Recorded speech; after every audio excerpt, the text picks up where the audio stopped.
Assalamualaikum warahmatullahi wabarakatuh. Alhamdulillahirabbil alamin.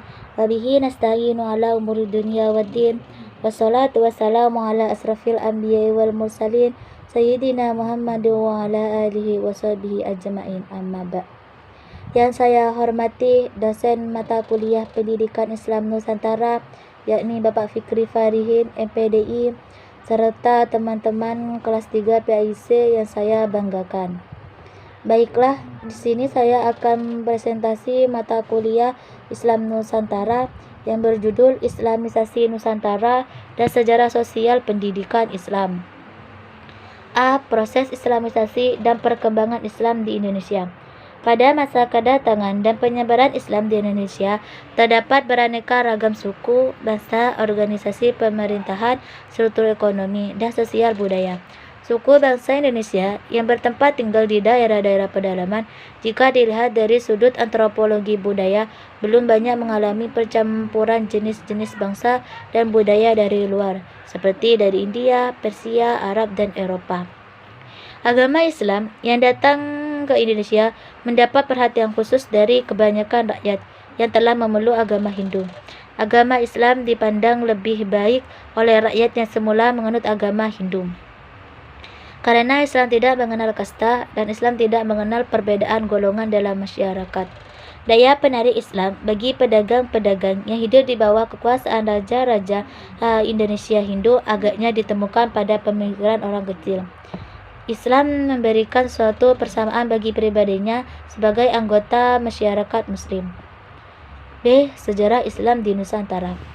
Sejarah Islamisasi di Nusantara merupakan suatu rekonstruksi atau penggambaran bagaimana kehidupan bangsa Indonesia dari awal masuknya agama Islam ke Nusantara sekarang telah mengalami perkembangan melalui proses Islamisasi yang tersebar di berbagai daerah di Nusantara. Penyebaran Islam di Indonesia diindikasikan oleh para pedagang dari berbagai negara. Pertumbuhan komunitas Islam bermula di berbagai pelabuhan-pelabuhan penting di Sumatera, Jawa, dan daerah-daerah pesisir lainnya. Sejarah Islamisasi di Nusantara juga tidak terlepas dari aspek-aspek kehidupan raja-raja terdahulunya yang telah memberikan banyak kebudayaan yang tetap kental dalam kehidupan masyarakat Indonesia, baik dalam penyebaran agama Islam itu sendiri. Adapun salah satu contoh peninggalan zaman kerajaan yang tetap berdiri kokoh sampai sekarang adalah dengan berdirinya Masjid Qudus yang merupakan kolaborasi kehidupan antara agama Hindu dan Islam. C. Teori-teori masuknya Islam ke Nusantara. A. Teori Gujarat. Teori ini berpendapat bahwa agama Islam masuk ke Indonesia pada abad 13 dan pembawanya berasal dari Gujarat atau Cambai, India. Dasar dari teori ini adalah A. Kurangnya fakta yang menjelaskan peranan bangsa Arab dalam penyebaran Islam di Indonesia. B. Hubungan dagang Indonesia dengan India telah lama melalui jalur Indonesia. C. Adanya batu nisan Sultan Samudra Pasa yaitu Malik Ar-Saleh tahun 1297 yang berjarak khas Gujarat. B. Teori Arab atau Mekah. Teori ini merupakan teori baru yang muncul sebagai sanggahan terhadap teori lama, yaitu teori Gujarat. Teori Makkah berpendapat bahwa Islam masuk ke Indonesia pada abad ke-7 dan pembawanya berasal dari Arab atau Mesir. Dasar teori ini adalah pada abad ke-7 yaitu tahun 674 di pantai barat Sumatera sudah terdapat perkampungan Islam atau Arab yang dengan pertimbangan bahwa pedagang Arab sudah mendirikan perkampungan di kanton sejak abad ke-4. Hal ini juga sesuai dengan berita Cina. B. Kerajaan Samudra Pasai yang menganut aliran mazhab Syafi'i. C. Raja-raja Samudra Pasai menggunakan gelar Armarik, yaitu gelar tersebut berasal dari Mesir. C. Teori Persia. Teori ini berpendapat bahwa Islam masuk ke Indonesia pada abad 13 di Sumatera dan pembawanya berasal dari Persia atau Iran. Dasar teori ini adalah kesamaan budaya Persia dengan budaya masyarakat Islam seperti A. Peringatan 10 Muharram atau Asyura atas meninggalnya Hasan dan Husain cucu Nabi Muhammad. Yang B. Kesamaan ajaran Sufi yang dianut Syekh Siti Jenar dengan Sufi dari Iran yaitu Al-Hallaj. C. Penggunaan istilah bahasa Iran dalam sistem mengeja huruf Arab untuk tanda-tanda bunyi harokat. D. Teori Cina. Teori ini menyatakan bahwa Islam datang ke Nusantara bukan dari Timur Tengah atau Arab maupun Gujarat atau India, tetapi dari Cina. Pada abad ke-9 Masehi, banyak orang Muslim Cina di Kanton dan wilayah Cina Selatan lain yang mengungsi ke Jawa, sebagian ke Kedah dan Sumatera. Hal ini terjadi karena pada masa Huan Chou terdapat penumpasan terhadap pendudukan Kanton dan wilayah Cina Selatan lainnya yang mayoritas pendudukannya beragama Islam. Mereka berusaha mengadakan revolusi politik terhadap keraton Cina pada abad ke-9 Masehi. D. Kerajaan-kerajaan Islam di Indonesia. 1. Kerajaan Samudra Pasai. Kerajaan Samudra Pasai merupakan kerajaan Islam pertama, didirikan oleh Malik As-Saleh. Kerajaan ini terletak di Lok Saumawe, Aceh Utara di daerah Selat Malaka yang merupakan jalur perdagangan dan pelayaran internasional. Pada masa pemerintahan Malik As-Saleh, kerajaan Samudra Pasai berkembang menjadi bandar pelabuhan besar yang banyak didatangi oleh pedagang dari berbagai daerah seperti India, Gujarat, Arab, dan Cina. Dalam perkembangannya setelah Malik As-Saleh wafat pada 1927, kegiatan pemerintahan dilanjutkan oleh putranya, yaitu Sultan Muhammad Malik Al-Tahir, Sultan Ahmad, dan Sultan Zainul Abidin. 2. Kerajaan Malaka. Pendiri Kerajaan Malaka adalah Iskandar Shah. Kerajaan ini terletak berhadapan dengan Selat Malaka sehingga sangat strategis karena letaknya tersebut. Kerajaan ini sering kali menjadi tempat persinggahan para pedagang Islam yang berasal dari berbagai negara. Selain Iskandar Shah, terdapat beberapa raja yang sempat memimpin Kerajaan Malaka, di antaranya sebagai berikut. 1. Muhammad Iskandar Shah. 2. Sultan Muzaffar Shah dan Sultan Mansur Shah.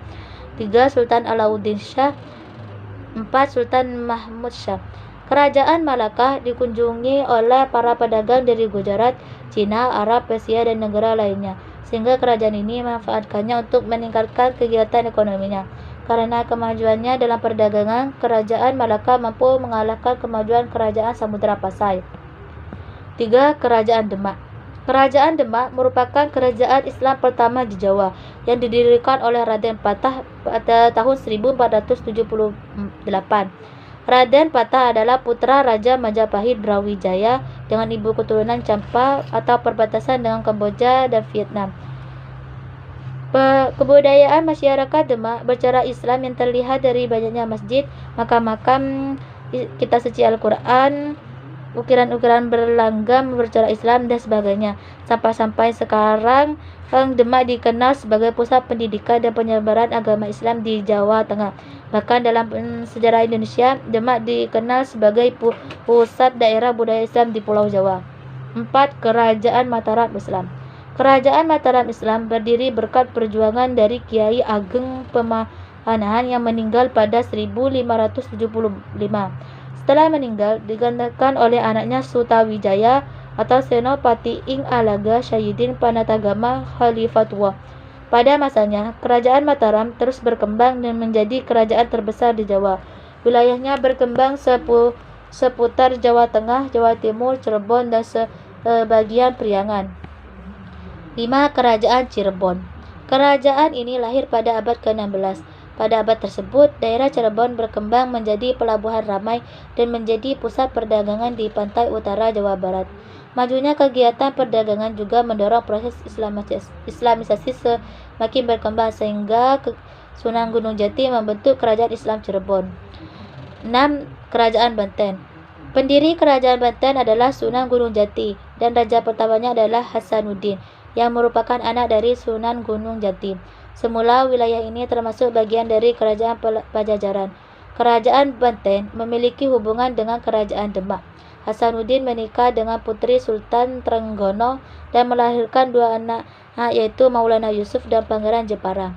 7. Kerajaan Aceh. Kerajaan Aceh muncul setelah Malaka jatuh ke tangan Portugis. Masa kejayaan Kerajaan Aceh tercapai dalam pemerintahan Sultan Iskandar Muda. Seni sastranya dalam kebudayaan masyarakat Aceh dipengaruhi oleh budaya agama Islam. Rakyat Aceh, terutama kaum ulamanya, gemar menulis buku kesusastraan. 8. Kerajaan Goa Talu. Hasil kebudayaan masyarakat Makassar dipengaruhi oleh lingkungannya yang dikelilingi lautan. Hasil budaya rakyat Makassar yang paling terkenal adalah perahu bercandi yang disebut Karo-Kora. 9. Kerajaan Ternate atau Tidore. Pengaruh agama dan budaya Islam di Maluku, Ternate atau Tidore belum meluas ke seluruh daerah. Sebabnya masih banyak 8-9 rakyat Maluku yang mempertahankan kepercayaan nenek moyangnya. Hal tersebut terbukti dari bekas peninggalannya, yakni masjid, buku-buku tentang Islam. Dengan kata lain, hasil-hasil kebudayaan rakyat begitu banyak jumlahnya. Proses penyebaran Islam di Nusantara. 1. Melalui perdagangan. Perdagangan merupakan proses Islamisasi di Indonesia. Pada abad ke-7, bahasa Indonesia kedatangan para pedagang dari Arab, Persia, dan India. 2. Perkawinan. Pedagang pada saat itu merupakan orang yang dihormati dan memiliki kebudayaan yang tinggi di tengah masyarakat. Kondisi ini mengakibatkan penduduk pribumi menginginkan untuk meninggalkan putra-putrinya dengan para pedagang tersebut dengan terlebih dahulu mereka diislamkan. Cara ini merupakan langkah efektif karena dengan pernikahan ini akan terakhir seorang anak yang muslim juga. 3. Politik. Islamisasi jalur politik dilakukan secara berkesinambungan antara penguasa dan pemerintahan. Setelah penguasa atau raja masuk ke Islam, hampir dapat dipastikan bahwa rakyatnya juga masuk Islam. Misalnya yang terjadi di Maluku dan di Sulawesi.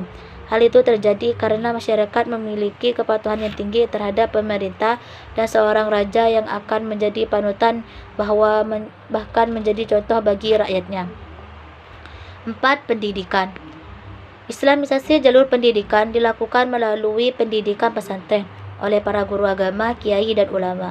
Bahkan banyak diantaranya para santri itu yang mendirikan dan memiliki pondok pesantren sendiri. 5. Tasawuf. Para sufi mengajarkan tasawuf yang diramu dengan ajaran yang sudah dikenal oleh masyarakat Indonesia. Seorang sufi biasa dikenal dengan gaya hidup yang penuh kesederhanaan. Seorang sufi biasa menghayati kehidupan masyarakatnya dan hidup bersama di tengah-tengah masyarakat. 6. Kesenian. Islamisasi jalur kesenian yang paling terkenal adalah dengan cara mengadakan pertunjukan seni, gamelan, dan wayang. Cara ini banyak ditemukan di kawasan Yogyakarta, Solo, Cirebon. Seni wayang adalah kesenian yang memiliki banyak penggemar pada saat itu. Dengan mengemas cerita wayang, para ulama menyisipkan ajaran Islam ke dalamnya, sehingga masyarakat dapat dengan mudah menangkap dan memahami ajaran Islam. Penyebaran menurut wilayah.